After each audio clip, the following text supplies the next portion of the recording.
আসসালামু আলাইকুম। ঘোড়াঘাটে মুষলধারে বৃষ্টি, সন্ধ্যায় স্বস্তি নাকি নতুন শঙ্কা, সর্বশেষ পরিস্থিতি। আসসালামু আলাইকুম। আজ 12 জুলাই 2026, সময় সন্ধ্যা 7:47 সময়।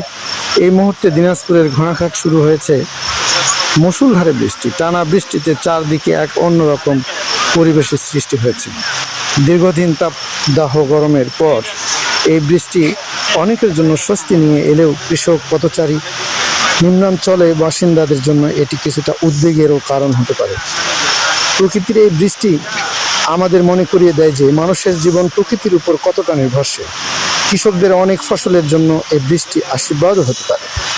জমিতে পর্যাপ্ত আর্দ্রতা তৈরি হবে, যা আমন ধানের চারা রোপণ, অন্যান্য কৃষিকাজে সহায়ক হবে। অন্যদিকে যদি এই বৃষ্টি দীর্ঘ সময় ধরে চলতে থাকে, তাহলে নিম্নাঞ্চলে জলাবদ্ধতার সৃষ্টি হতে পারে। অনেক কাঁচা রাস্তা চলাচলের অনুপযোগী হয়ে যেতে পারে এবং সাধারণ মানুষের দৈনন্দিন জীবন ব্যাহত হতে পারে। তাই সবাইকে সতর্কতার সঙ্গে চলাফেরা করার অনুরোধ জানায়। বিশেষ করে যারা মোটরসাইকেল বা অন্যান্য যানবাহন নিয়ে রাস্তায় আছেন, তারা ধীর গতিতে চলুন এবং প্রয়োজন ছাড়া বাইরে বের হওয়া থেকে বিরত থাকুন।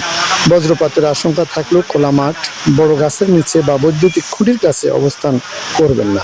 প্রিয় দর্শকবৃন্দ, বৃষ্টি শুধু প্রকৃতির একটি স্বাভাবিক ঘটনা নয়, এটি আমাদের পরিবেশ, কৃষি এবং দৈনন্দিন জীবনের সঙ্গে গভীরভাবে জড়িয়ে।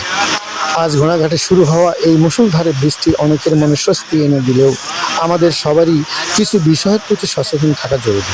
অভিভাবকদের প্রতি অনুরোধ, অপ্রয়োজনীয়ভাবে শিশুদের বাইরে যেতে দেবেন না।